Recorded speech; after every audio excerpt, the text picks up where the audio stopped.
Hello and welcome to the Federal. There was much speculation that the BJP would rejig the party organization, and it has happened today. The headline isn't just about what's new, rather, it's about who's back. Smriti Irani is back with the bang. Party President Nitin Nabin's new team also brings back Ram Madhav, Vasundhara Raje, and Tirath Singh Rawat, previously sidelined leaders, into prominent national roles. Amit Malviya has been benched. With all eyes on the 2027 state elections and 2029 general elections, we have with us the Federal's political editor Puneet Nicolas Yadav to make sense of what these comebacks signal about BJP's internal calculation. Welcome to the show, sir. Yeah, thanks, love. So let's start with the headline development. Smriti Irani, Tirath Singh Rawat, Ram Madhav, all finding their way back into prominent roles. So, what does the return of leaders who had been sidelined tell us about the party's actual thinking versus the youth and Gen Z outreach framing that preceded this rejig? You see, I mean, these leaders who you're mentioning, they have been brought back. Vasundhara Raje, of course, hasn't been brought back. Vasundhara Raje was already vice president of the party. She's been vice president of the party since 2019. She has been retained. She's among the four vice presidents who've been retained. Others being Jay Panda and Rekha Verma and Tariq Mansoor. The party earlier had 11 vice presidents. That number from 11 has now gone up to 13. So they haven't, Vasundhara Raje as such per se has not been given any major role or been brought back or has made a comeback in that sense. The others, again, you have to understand that in the BJP, the role of the vice president is merely a token responsibility. There is no major work or assignment that comes along with being vice president. It's just that, yes, the party has given you a post to hold.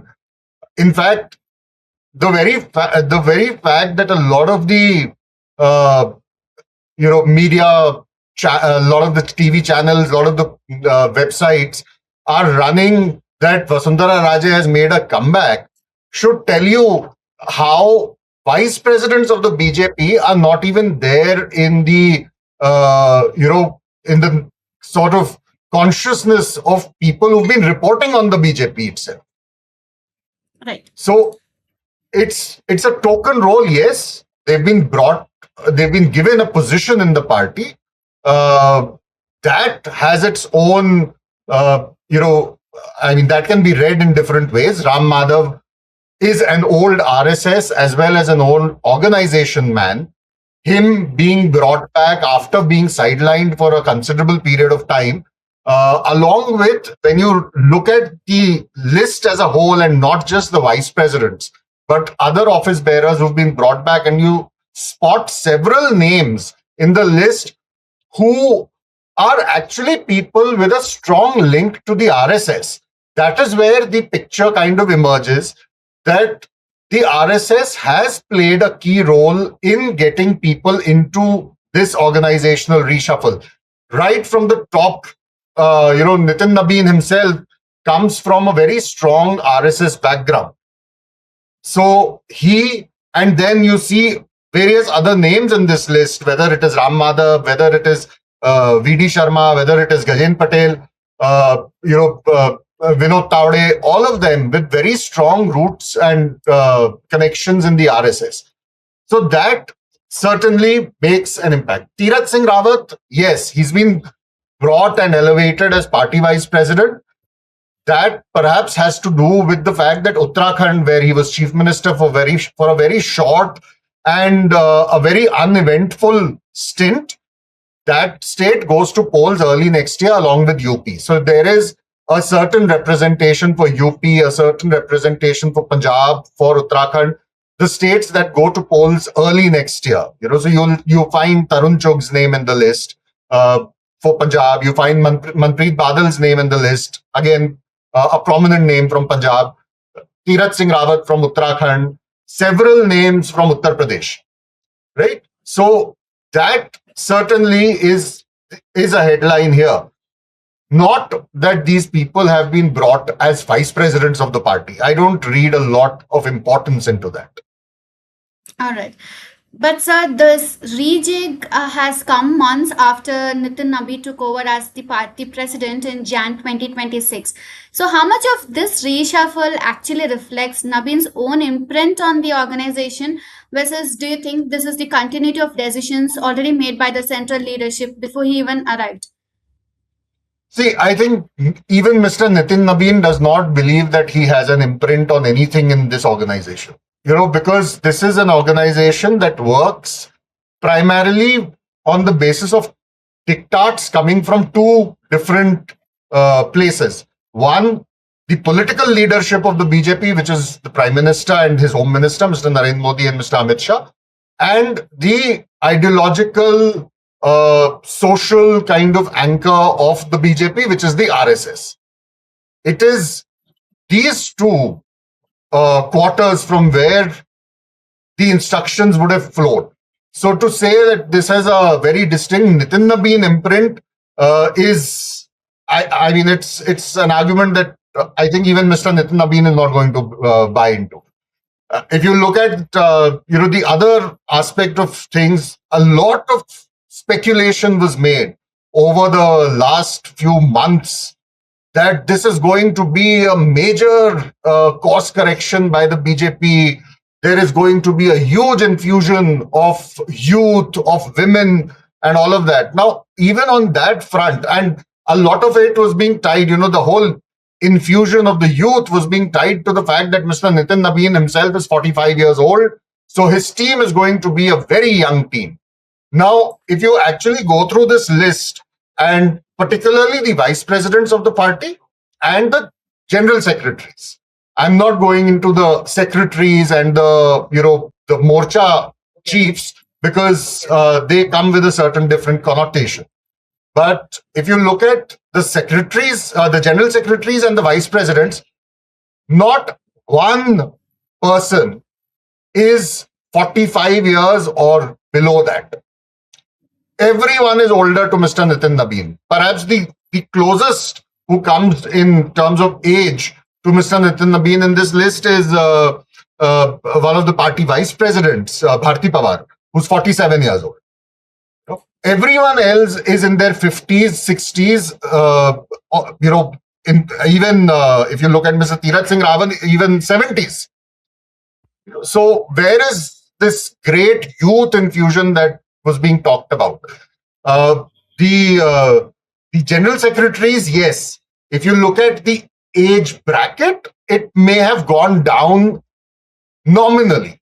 So if you look at the list of the new general secretaries, earlier there used to be 6 general secretaries.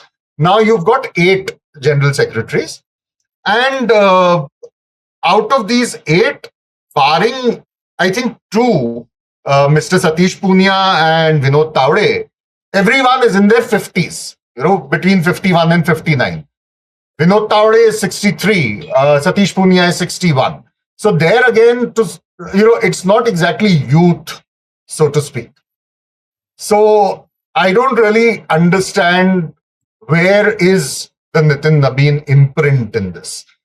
Perhaps the only place where I find it, which is actually important, of course, is the appointment of the new IT cell chief, Deepak Maske, who has worked very closely with Nitin Nabin in Chhattisgarh. When Mr. Nitin Nabin was the party co-in charge for Chhattisgarh between 2021 and 2024. And so they do have a personal equation in that sense. But barring Deepak Maske, who of course comes in with a very important role, I don't see any other purely Nitin Nabin choices in this list as such. Right. So talking of the IT cell, so Amit Malviya essentially built the BJP's digital first political messaging from the scratch, and he was there for over a decade now. And now he's just been dropped. Just when the party talks is, they are talking about Gen Z, reaching the Gen Z with the new language. So, in his exit, do you think there is a genuine changing of the guard on digital strategy, or is it more about distancing the party from a figure probably who they thought it was becoming more like a liability than an asset? I think that would be, at least to a great extent, the right reading. Mr. Malviya had of late been in the news for all the wrong reasons. A lot of what he was doing on the social media handles of the BJP was actually backfiring. It wasn't paying the dividends that it did, maybe in 2014 or 2019. The BJP, of course, under him, was the first political party to really weaponize social media for political messaging. All the other political parties, with perhaps the exception of the Aam Aadmi Party, were very late in this game. The Congress certainly was a very late entrant. So Mr. Malviya certainly was the one who started this whole thing of weaponizing social media for pushing political narratives of the BJP. But then there is, of course, a case of the person becoming the news, and a bad news at that. So perhaps his exit was imminent. It was not something that was widely being talked about. But given the situation that the BJP finds itself in currently, with how the Gen Z protests have panned out, how it is being pilloried on social media on a day-to-day basis, how the Prime Minister is personally being pilloried on a day-to-day basis, perhaps they wanted a new touch. I do not believe that in terms of content or messaging, there will be a huge difference in what the BJP puts up. I don't think the BJP's messaging is suddenly going to turn very secular, or suddenly going to not target minorities, not push, as we have seen, a lot of fake narratives or doctored clips, or these I don't know what they're called, the short videos, or animated videos, which are very often in very poor taste. So I don't think any of that is going to change. But yes, having a new leader there, a new in charge there, will take the heat off, which perhaps Mr. Malviya was bringing to the IT cell of the BJP. Right. So while we are talking about the next generation Gen Zs, so do you think that bringing back the leaders who were previously eased out will sit comfortably with the BJP's broader next generation messaging, with the latest messagings by the BJP and the leaders, or do you think does it risk undercutting that narrative just as the party tries to lean into it? See, I don't, as I said earlier, I don't see there's anyone who's been, any major face who's been brought back aside from Smriti Irani, who's been brought back and whose return to the party is going to make a huge difference in terms of either the party's electoral strategy or the party's social strategy, outreach and all of that. In the BJP's organizational setup, the positions that really matter after the party president are those of the party general secretaries.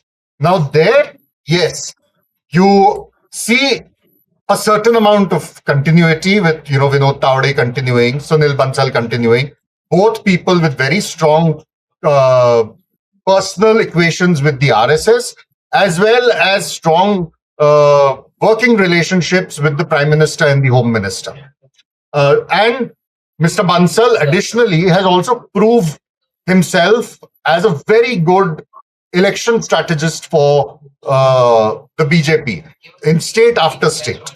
So, he remains as a general secretary as opposed to the others who've been benched.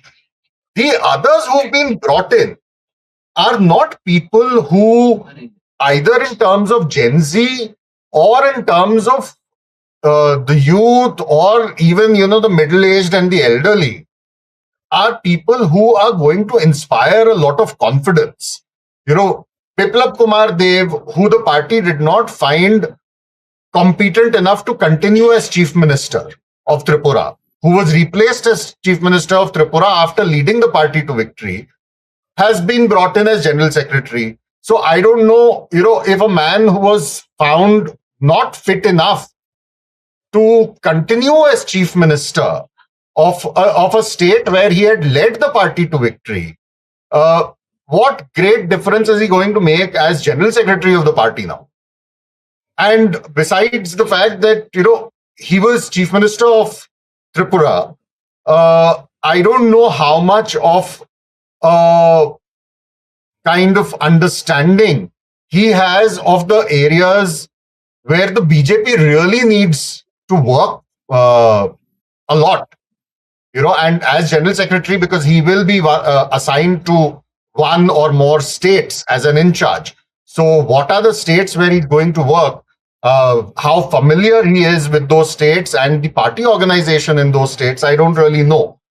Similarly, Mr. Satish Punia, yes, he was recently sent to the Rajya Sabha. He's been now brought in as a General Secretary. He's a prominent leader of the party from Rajasthan, but he's also somebody who the party did not find fit enough to be holding any important position in Rajasthan, his home state. After, under his leadership, the party performed well in the state elections. So they've brought him. Yes, he has a certain number of years behind him in organizational experience. So he's not a complete newbie like Harish Dwivedi or Sanjay Bhatia in this kind of a role. But again, I don't really see Mr. Satish Punia bringing any great strength to the organization in terms of a Gen Z outreach or any other, caste or community or age, gender, that kind of an outreach.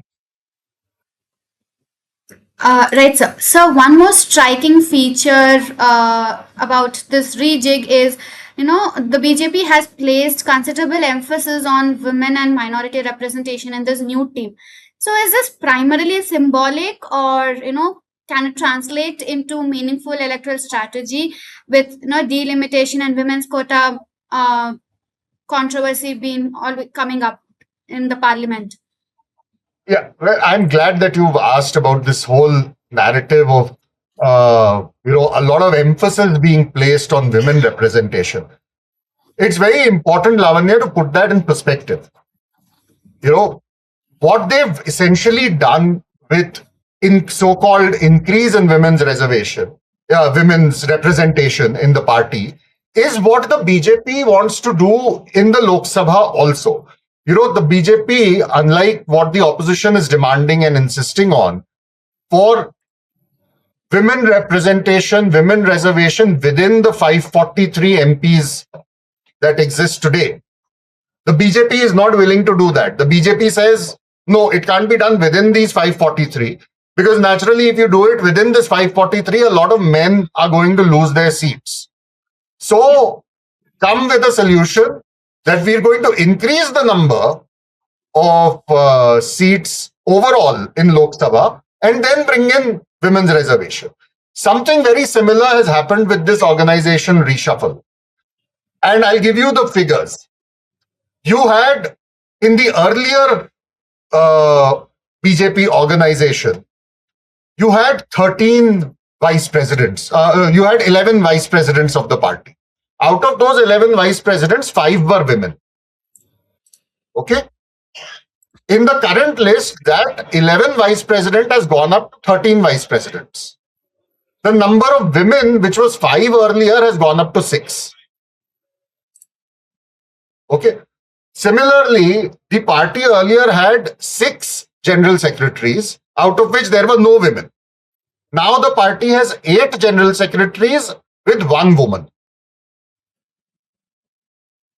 Okay, so this there's no massive increase in youth representation or massive increase in women representation as is being talked about, by the party.